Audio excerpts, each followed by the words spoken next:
ನಮಸ್ಕಾರ ಸ್ನೇಹಿತರೆ, ಹೇಗಿದ್ದೀರಾ? ಎಲ್ಲರೂ ಚೆನ್ನಾಗಿದ್ದೀರಾ ಅಂತ ಭಾವಿಸ್ತಾ ಇದ್ದೇನೆ. ದೈವಿಕ ಮಾರ್ಗದ ಮತ್ತೊಂದು ಅದ್ಭುತವಾದ ವಿಡಿಯೋಗೆ ನಿಮಗೆಲ್ಲರಿಗೂ ಹಾರ್ದಿಕ ಸ್ವಾಗತ ಸ್ನೇಹಿತರೆ. ಎಲ್ಲರಿಗೂ ನಮಸ್ಕಾರ ಸ್ನೇಹಿತರೆ. ಜುಲೈ ತಿಂಗಳು ಮೇಷರಾಶಿಯವರಿಗೆ ಒಂದು ವಿಶೇಷವಾದ ತಿಂಗಳು ಎಂದು ಹೇಳಬಹುದು. ಈ ತಿಂಗಳಲ್ಲಿ ಗ್ರಹಗಳ ಚಲನೆಯು ನಿಮ್ಮ ಜೀವನದ ಮೇಲೆ ಅಪಾರವಾದ ಪ್ರಭಾವವನ್ನು ಬೀರುತ್ತದೆ. ಜ್ಯೋತಿಷ್ಯ ಶಾಸ್ತ್ರದ ಪ್ರಕಾರ ಗ್ರಹಗಳ ಸ್ಥಾನಮಾನದಲ್ಲಿ ಬದಲಾವಣೆಯಾದಾಗಲೆಲ್ಲ ನಮ್ಮ ಜೀವನದ ಹಾದಿಯೂ ಬದಲಾಗುತ್ತದೆ. ಜುಲೈ ತಿಂಗಳಲ್ಲಿ ಮೇಷರಾಶಿಯವರಿಗೆ ಆರ್ಥಿಕವಾಗಿ ಕೈತುಂಬಾ ಸಂಪಾದನೆ ಬರುವ ಅವಕಾಶಗಳಿವೆ. ಆದರೆ ಅದೇ ಸಮಯದಲ್ಲಿ ಜಾಗರೂಕರಾಗಿರದಿದ್ದರೆ ಹಣ ಕಳೆದುಕೊಳ್ಳುವ ಭೀತಿಯೂ ಕಾಡಲಿದೆ. ಹಾಗಾದರೆ ಈ ತಿಂಗಳು ಮೇಷರಾಶಿಯವರಿಗೆ ಗ್ರಹಗಳ ಪ್ರಭಾವ ಹೇಗಿರಲಿದೆ, ಎಚ್ಚರಿಕೆ ವಹಿಸಬೇಕಾದ ವಿಷಯಗಳು ಯಾವುವು ಮತ್ತು ಜೀವನದಲ್ಲಿ ಅಭಿವೃದ್ಧಿ ಕಾಣಲು ಯಾವ ರೀತಿಯ ಮುನ್ನೆಚ್ಚರಿಕೆಗಳನ್ನು ವಹಿಸಬೇಕು ಎಂಬುದನ್ನು ಇವತ್ತಿನ ಈ ವಿಡಿಯೋದಲ್ಲಿ ಸಂಪೂರ್ಣವಾಗಿ ತಿಳಿದುಕೊಳ್ಳೋಣ ಬನ್ನಿ. ಜ್ಯೋತಿಷ್ಯದ ದೃಷ್ಟಿಯಲ್ಲಿ ಜುಲೈ ತಿಂಗಳು ಮೇಷರಾಶಿಯವರಿಗೆ ಬಹಳಷ್ಟು ಏರಿಳಿತಗಳಿಂದ ಕೂಡಿದೆ. ನಿಮ್ಮ ರಾಶ್ಯಾಧಿಪತಿಯಾದ ಕುಜಗ್ರಹವು 2ನೇ ಮನೆಗೆ ಪ್ರವೇಶ ಮಾಡುತ್ತಿರುವುದು ಆರ್ಥಿಕವಾಗಿ ನಿಮಗೆ ಬಹಳ ದೊಡ್ಡ ಮಟ್ಟದ ಲಾಭವನ್ನು ತಂದುಕೊಡಲಿದೆ.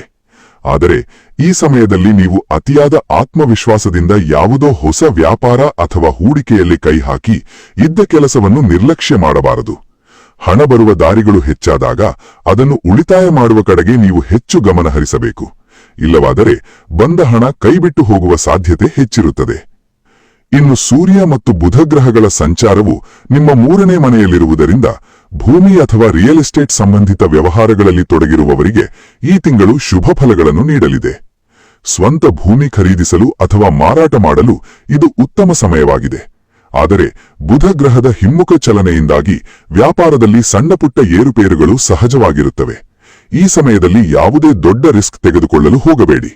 ಶ್ರಮಪಟ್ಟರೆ ಮಾತ್ರ ನಿಮಗೆ ತಕ್ಕ ಪ್ರತಿಫಲ ಸಿಗುತ್ತದೆ ಎಂಬುದನ್ನು ಮರೆಯಬೇಡಿ. ಜುಲೈ ತಿಂಗಳಲ್ಲಿ ಮೇಷರಾಶಿಯವರು ಪಾಲಿಸಬೇಕಾದ ಒಂದು ಮುಖ್ಯವಾದ ಎಚ್ಚರಿಕೆ ಎಂದರೆ ನಿಮ್ಮ ಆರ್ಥಿಕ ಸ್ಥಿತಿ ಅಥವಾ ನಿಮ್ಮ ವ್ಯಾಪಾರದ ಯಶಸ್ಸಿನ ಬಗ್ಗೆ ಅತಿಯಾಗಿ ಎಲ್ಲರ ಬಳಿ ಪ್ರಚಾರ ಮಾಡಬೇಡಿ. ನಿಮ್ಮ ಯಶಸ್ಸಿನ ರಹಸ್ಯವನ್ನು ಯಾರಿಗೂ ಹೇಳದಿರುವುದೇ ನಿಮಗೆ ಒಳ್ಳೆಯದು. ಅತಿಯಾದ ಜಂಬ ಅಥವಾ ಅಹಂಕಾರದಿಂದ ನಡೆದುಕೊಂಡರೆ ಅದು ನಿಮ್ಮ ವ್ಯಾಪಾರದ ಮೇಲೆ ನೇರ ಪ್ರಭಾವ ಬೀರಿ ನಷ್ಟ ಉಂಟು ಮಾಡಬಹುದು. ವಿನಯವಂತಿಕೆಯೇ ನಿಮಗೆ ಈ ತಿಂಗಳು ದೊಡ್ಡ ಶಕ್ತಿಯಾಗಲಿದೆ. ಆರೋಗ್ಯದ ವಿಷಯಕ್ಕೆ ಬಂದರೆ ಕುಟುಂಬದವರ ಆರೋಗ್ಯದಲ್ಲೇ ಸ್ವಲ್ಪ ಏರುಪೇರುಗಳು ಕಾಣಿಸಿಕೊಳ್ಳಬಹುದು.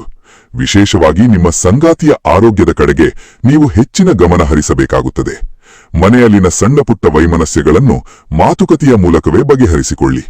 ಶುಕ್ರ ಮತ್ತು ಕೇತುವಿನ ಸಂಯೋಗವು ವೈಯಕ್ತಿಕ ಜೀವನದಲ್ಲಿ ಸಣ್ಣಪುಟ್ಟ ಭಿನ್ನಾಭಿಪ್ರಾಯಗಳನ್ನು ತರಬಹುದು. ಆದರೆ ನಿಮ್ಮ ಸಂಯಮದಿಂದ ಎಲ್ಲವನ್ನೂ ಸರಿಪಡಿಸಿಕೊಳ್ಳಬಹುದು. ಗುರುವಿನ ದೃಷ್ಟಿಯು ನಿಮ್ಮ 8ನೇ ಮನೆ ಮತ್ತು 12ನೇ ಮನೆಯ ಮೇಲೆ ಬೀಳುತ್ತಿರುವುದು ಒಂದು ವಿಶೇಷ ವಿಷಯವಾಗಿದೆ. ಎಷ್ಟೇ ಖರ್ಚುಗಳು ಬಂದರೂ ಅಥವಾ ಆರೋಗ್ಯ ಸಮಸ್ಯೆಗಳು ಎದುರಾದರೂ ಅದಕ್ಕೆ ಪರಿಹಾರ ಹುಡುಕುವ ಮಾರ್ಗಗಳು ತಾನಾಗಿಯೇ ನಿಮಗೆ ಸಿಗುತ್ತವೆ. ದೇವರು ನಿಮ್ಮನ್ನು ಯಾವುದೇ ಸಂಕಷ್ಟದಲ್ಲಿ ಕೈಬಿಡುವುದಿಲ್ಲ. ವ್ಯಾಪಾರದಲ್ಲಿ ಲಾಭ ಗಳಿಸಲು ಗ್ರಾಹಕರೊಂದಿಗೆ ತಾಳ್ಮೆಯಿಂದ ವರ್ತಿಸಿ.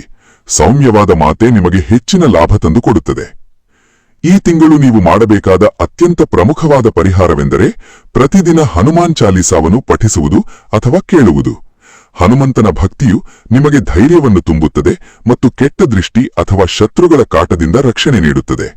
ಪ್ರತಿ ಮಂಗಳವಾರ ತಪ್ಪದೇ ಸುಬ್ರಹ್ಮಣ್ಯ ಸ್ವಾಮಿ ದೇವಸ್ಥಾನಕ್ಕೆ ಭೇಟಿ ನೀಡಿ ಪ್ರಾರ್ಥನೆ ಸಲ್ಲಿಸಿ. ಇದು ನಿಮ್ಮ ಜೀವನದಲ್ಲಿ ಬರುವ ಅಡೆತಡೆಗಳನ್ನು ದೂರ ಮಾಡಿ ಸುಖ ಮತ್ತು ಶಾಂತಿಯನ್ನು ನೀಡುತ್ತದೆ. ಮೇಷರಾಶಿಯವರ ಜೀವನದಲ್ಲಿ ಜುಲೈ ತಿಂಗಳಲ್ಲಿ ಬರಲಿರುವ ಬದಲಾವಣೆಗಳನ್ನು ಸರಿಯಾಗಿ ಅರ್ಥ ಮಾಡಿಕೊಂಡು ಮೇಲಿನ ನಿಯಮಗಳನ್ನು ಪಾಲಿಸಿದರೆ ಖಂಡಿತವಾಗಿಯೂ ಈ ತಿಂಗಳು ನಿಮಗೆ ಲಾಭದಾಯಕವಾಗಲಿದೆ. ಅತಿಯಾದ ಆಸೆ ಮತ್ತು ನಿರ್ಲಕ್ಷ್ಯವನ್ನು ಬಿಟ್ಟು ಶ್ರಮ ಮತ್ತು ತಾಳ್ಮೆಯನ್ನು ಅಳವಡಿಸಿಕೊಂಡರೆ ಯಶಸ್ಸು ನಿಮ್ಮದಾಗುತ್ತದೆ. ಜಾತಕದ ದಶಾಭುಕ್ತಿಯು ವ್ಯಕ್ತಿಯಿಂದ ವ್ಯಕ್ತಿಗೆ ಭಿನ್ನವಾಗಿರುವುದರಿಂದ ಅಗತ್ಯವಿದ್ದರೆ ಜ್ಯೋತಿಷ್ಯ ವಿದ್ವಾಂಸರಿಂದ ನಿಮ್ಮ ಜಾತಕವನ್ನು ಪರಿಶೀಲನೆ ಮಾಡಿಸಿಕೊಳ್ಳುವುದು ಒಳ್ಳೆಯದು. ಇದು ನಿಮಗೆ ಗ್ರಹಗಳ ಸ್ಥಾನಮಾನ ಮತ್ತು ನಿಮ್ಮ ಜೀವನದ ಮೇಲೆ ಅವುಗಳ ನಿಖರವಾದ ಪ್ರಭಾವವನ್ನು ತಿಳಿಯಲು ಸಹಾಯ ಮಾಡುತ್ತದೆ. ಒಟ್ಟಾರೆಯಾಗಿ ಹೇಳುವುದಾದರೆ ಜುಲೈ ತಿಂಗಳು ಮೇಷರಾಶಿಯವರಿಗೆ ಒಂದು ಪರೀಕ್ಷಾ ಸಮಯದ ಜೊತೆಗೆ ಅವಕಾಶಗಳ ಸಮಯವೂ ಆಗಿದೆ. ಎಚ್ಚರ ತಪ್ಪಿದರೆ ನಷ್ಟ, ಎಚ್ಚರ ವಹಿಸಿದರೆ ಅಪಾರ ಲಾಭ.